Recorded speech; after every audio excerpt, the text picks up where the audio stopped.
who are these people? That's something that, as we transition on to the next topic now, that's a line that Obama. So have you been watching Barack out on the campaign trail? I mean, he's just it's like he's had all this. He's all pent up for 4 years, and him just him just coming out, just letting loose. You know, so now Trump's like an idiot son-in-law, Jared Kushner. So he did an interview, I think that was yesterday. And I'm not, the question is again about the whole Ice Cube thing, right? Ice Cube and big up Ice Cube and all this. So in answering the question that he was asked on Fox, because that's the only station I go on, so I'll just have to read it. So this goes into text regular segment, booping at your head. This is our booping at your head candidate for this week, Mr. Kushner. And get this one by a long shot. So here's his quote, a couple quotes. After the George Floyd situation, you saw a lot of people who were just virtue signaling. They'd go on Instagram and cry, or they would put a slogan on their jersey or write something on a basketball court. And quite frankly, that was doing more to polarize the country than it was to bring people forward. That's the first nonsense statement. The next one. One thing we've seen in the Black community, which is mostly Democrat, is that President Trump's policies are the policies that can help people break out of the problems that they're complaining about. But he can't want them to be more successful than they want to be successful. So, I mean, look, so we all know how most of us here feel about Trump. As far as the one person in that administration that he just want to give one solid box, that is Mr. Jared Kushner. You talk about just every, rich white boy you've ever dealt with who have just been given everything their whole life. And, so now when they see, so let's talk about him in particular. So like his story. So he got into Harvard because his father gave, $2.5 million to Harvard. So that's how he got there. His father went to prison for some scam because all these people are criminals for some scam. And so he took over his company once his father went to prison. Now he's married to the president's daughter and just gets a job as a White House, senior staffer with no background in any of this stuff at all. The FBI, once they did his background check, found all of these red flags and said he should not get a security clearance. But Trump overruled them and said, I give it to him anyway. So in those four examples I gave, you talk about just privilege, white wealth privilege. So you have somebody that coming and talking about basically Black people, you just need to want it more. You need to want to be more successful. Like I did, even though anything was handed to this fool. You know what I mean? So that's the background on Mr. Kushner. What are your thoughts? Booping at your head. Tex, what do you say about Mr. Kushner? What are your thoughts about that statement? First of all, how many Black friends does Kushner have? You understand? I'm talking about real Black friends. Cute. He has no. He has no business speaking on Black people. Period. Yeah. I mean, that's just my notion on it. It's just more of the same. I mean, he has the same mentality as his father-in-law, and he's taking that and running with it. I mean, he's getting his little 10 minutes of fame, and his father-in-law is just backing him and blowing him up, because I think in that same segment he basically said, "Oh, he's such a smart guy," and just y'all deal with him, and then we'll take it from there. What makes have you? So I mean, you could basically take what he says with a grain of salt, man. It bears no value to us in our community. I mean, you have no validation to speak on us. Period. Yep. Mr. Jordan, what you say? Well, let me tell you something. You see, Uh-oh. when you don't have any experience with black people, the only thing you have left to fall on are stereotypes. And according to him, he thinks all black people are lazy and complainers and don't really Begging, have just any begging for a ambition. handout. Yeah. And that is what he believes.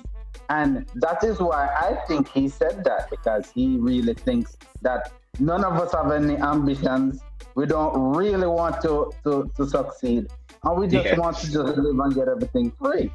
Right? Yep. So, I mean, I don't think he would say that if he knew any better. But because of lack of experience, he can say that.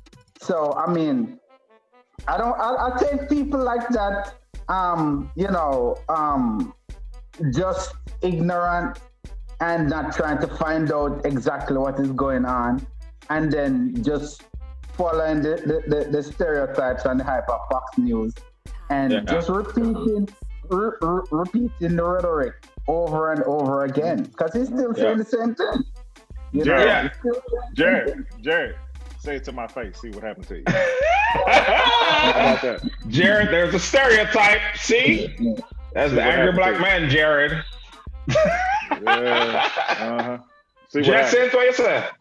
Well, I think at this point, whether he has a personal opinion or not, he has to keep it squashed because his strings are being pulled by his father-in-law. So he has to say whatever it is that he needs to. I agree with that. To look like he's supporting him, or else he's going to be kicked out of the family. Right.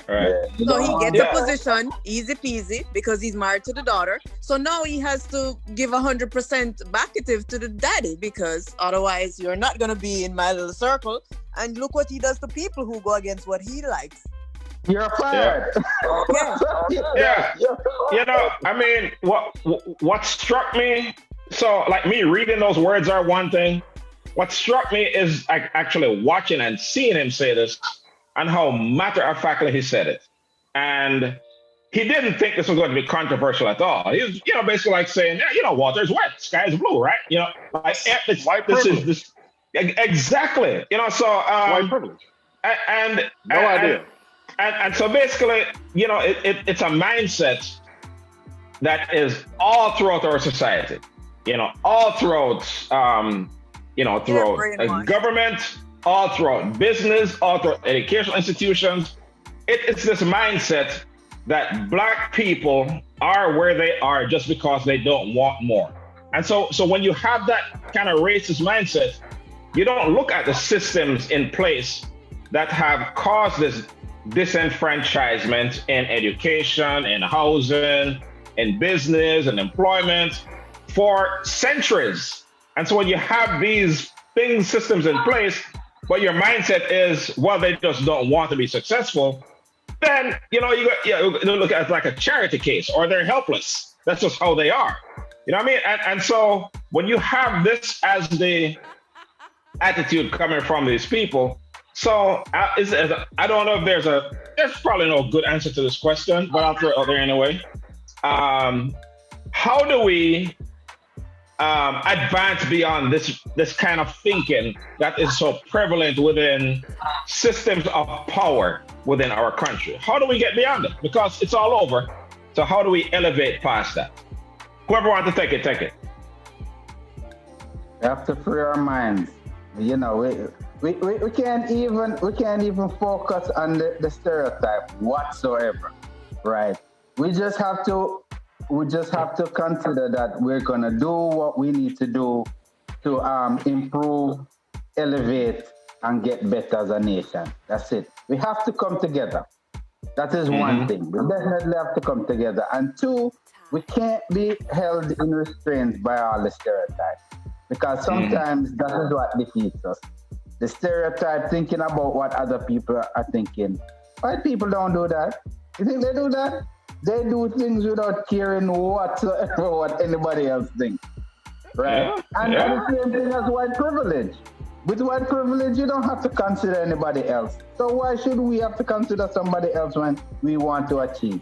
You do what you want, somebody going to hate you. That is one thing I've learned in this country. And let me give you an example. Me and my daughter was watching puppy videos on YouTube. Puppy can you videos. believe that? All right. So where is this going now? Just young puppy. No, what I'm trying to say is, can you believe that people dislike those little puppy videos? Now, what did those little puppies do? Okay. Oh, so you mean so the best thing in the world, somebody going to hate you. That's what you're saying. Somebody's just going to hate you. So you cannot consider whatever somebody's saying. Yeah. You can't consider just do what you need to do. So, I don't business about like or dislike. The issue is when these people are in power to make decisions that will affect your life, whether they be heads of police departments, whether they be running your local bank, whether they are like this cancer is all throughout our society in all kinds of different ways. It's so like I said, I don't know that there really is an answer to it, but for one, we have to be aware of it, and we press on regardless, knowing that it exists. Work twice as hard because that's just what it is, and navigate around these systems, but they are in place. You know what I mean? Tex, you're saying something? Yeah. So my answer to that is we can't let them get away with these statements. That is, it just reminds me of growing up, and it's just a telltale story. You're growing up and you go to school and there's a bully. All right, and the bully messing with you, and you lower it, and he keeps on and keeps on until that day where you decide to, what? One box in our face. Box him out of mouth enough. And I never touch you again. That's what people remember. They forget about all the stuff before, or they don't know about it, but they react to your reaction. So that's the thing. When people say things like that, we cannot sit down and not say anything. We have to let them know. And besides letting them know, back it up with facts. You're making a generalization about Black people, okay? But fail to acknowledge significant Black people in this country as it is. Are they lazy? Or they don't want it. Yeah, you know what I'm saying? So you're just making a statement and dismissing all the greatness that our culture has to bring. So in these situations, we just cannot let that go, because that's what happens. Like, nobody says anything about it. You understand what I'm saying? Nobody that is in a position to reach him says anything about it. Like I said, say it to my face, see what happens. And you can say angry Black man or whatever you want to. Yeah. I might back it up with facts. You know what I mean? So and make you change your mind. So and then it might get ugly. So so and Obama was talking about that yesterday, and he's like, who are these people? He's like, what books are they reading? Who are they talking to? Exactly. Yeah, because it's again, he just said it so matter-of-factly. As far as the bully thing, Johnny from South Mid Elementary. Remember you run up on me that time because you think you could just run up on a little immigrant boy?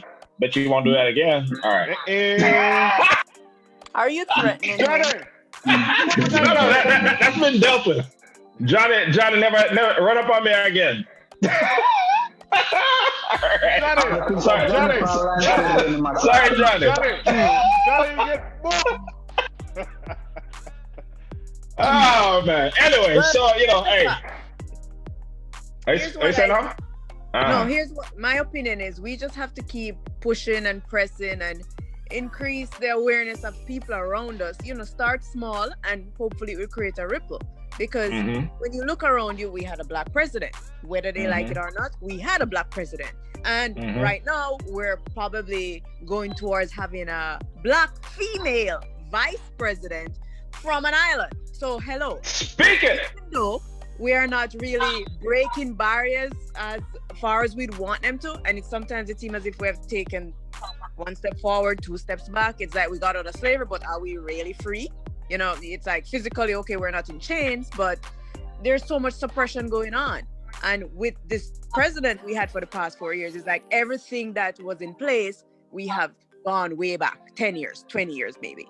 with this whole racial thing. So we just have to keep fighting, keep working hard, and Black Lives Matter and all those other organizations support them so that they can get the message out, because that's the only thing that can, get some of these people out of the holes they're living in, be more aware of what's really going on around them.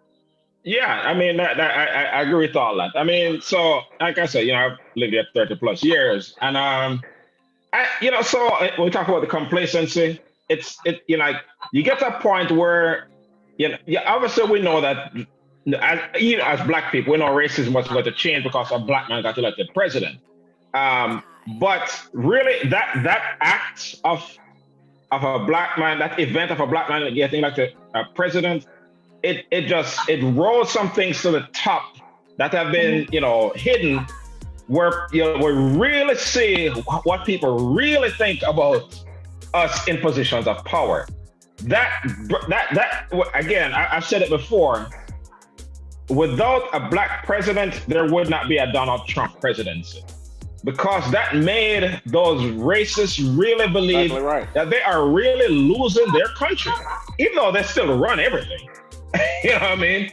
About, in all business, the billionaires and what have you, they still run everything. But to just see that symbol of a Black man and his beautiful Black wife and beautiful Black daughters in that White House, that brought out something within them. You know what I mean? So, so I've learned a lot about where I live in the past 8 years, in the past 12 years, more than I have in the previous, 20 years that I've lived here.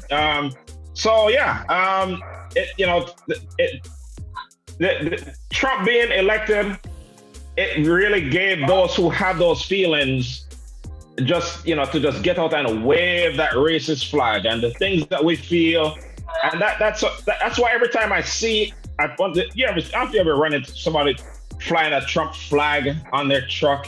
It's like the KKK flag, hood, and thing to me. I mean, that's what it's like, because that's what it represents, and they know that's what it represents. We didn't get that way about George Bush. Yeah, we didn't support Bush. We didn't like Bush, but I didn't see somebody with a George Bush shirt on and think that person is probably evil.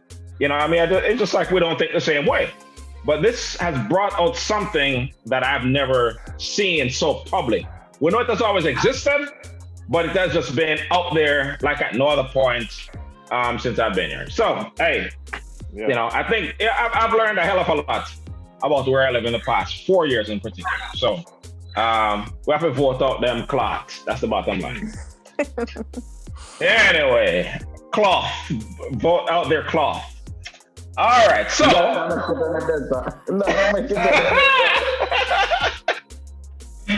yeah, man. So speaking of clots, now we got are you somebody saying something? All right, so hold on, where's Serena then? Serena has been here. Serena, you gonna say something? She's on mute. She's on mute the whole time. Unmute your mic. So she was probably talking the whole time. No, I haven't been. I'm here though. Okay, Serena. Feel free to jump in and tell especially he's wrong whenever you want. That's always welcome. All right.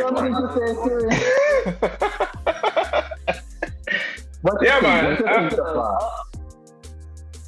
Yeah, Serena. Mm-hmm. What was that? What do you think so far? About everything, about life. Now go on. I'm agreeing with what you're saying, and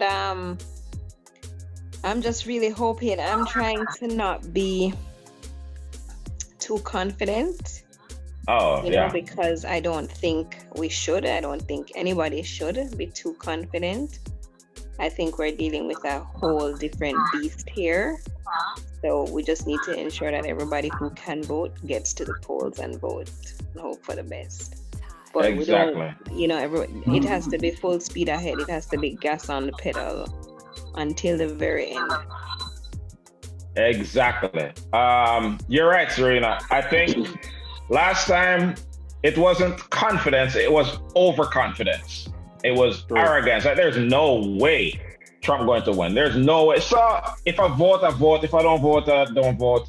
I don't really like Hillary that much anyway. So I mean, writing Bugs Bunny or Sizzler or Bujo or somebody on the ballot because it don't matter. You know what I mean? They weren't ready for a woman. Yeah, well, I mean, it's a whole lot of reasons. It's really that. Yeah, but he still won the popular vote, but it's just that our electoral college. Popular vote don't matter, you know. So it again. So I talk about like the learning, the things we've learned. Even though I said this, elections really do have consequences. Every single one. So just think about this. Trump won by a total of like 10,000 votes in 3 states. That's what gave him the electoral college advantage, right? On states that Democrats were supposed to win, or thought they had won, right? And as a result of that, you know, the amount of people who didn't vote in those states is ridiculous. But out of that one decision, 3 Supreme Court justices and over 200 lifetime appointments of federal judges is what Trump has done in these 4 years. So these are things, and those are things that aren't readily obvious. But when you see decisions getting appealed and going up and getting struck down by the Supreme Court, and you know, no matter what you pass legally, set it up that way. It's set it up that way. And so now we're in a position where, you know, we can win the next, you know, 3 presidencies and what have you. But when you have these judges sitting in these positions, everything that you pass, they can strike down. You know what I mean? So these are some, like, I think I said 1/3, well, definitely 1/3 of the Supreme Court has been nominated by Trump. Yeah, right. And they're all young, like 40, 50, who would have been sitting on that court for 30 years. So, you know, I hope we learned our lesson. I'll say that, and then work on fixing it going forward. Anyway, so next Tuesday, that's the big date. So, you know, things have to change. All right, now, so change of the. What do you say? You're saying something? Vote and vote. Vote early and vote often. No, just joking. Vote once. Vote early and vote. Just make sure you vote. That's what I say often. All right.